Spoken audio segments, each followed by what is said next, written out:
Uy, ya'ni uchastka qurmoqchisiz yoki eski uyingizni buzib qayta qurmoqchisiz. Unda ishni poydevordan emas, hujjatlardan boshlang.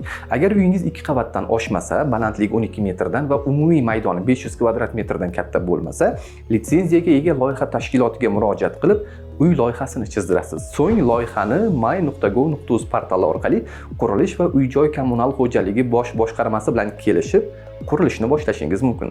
Uy bitgach esa yana MyGov orqali foydalanishga ruxsatnoma olasiz. E'tibor bering, uy loyiha bo'yicha qurilishi kerak. Aks holda foydalanishga ruxsatnoma olishda muammo yuzaga kelishi mumkin. Chunki bu jarayonda loyiha tashkilotining xulosasi talab etiladi. Shuningdek, vakolatli organ uyni joyiga chiqqan holda o'rganib, loyihaga mos bo'lsa, foydalanishga ruxsatnoma beradi. Hujjatsiz qursam nima bo'ladi deysizmi? Bu jarimaga sabab bo'lishi, hatto qurgan uyingizni buzilishiga ham olib kelishi mumkin.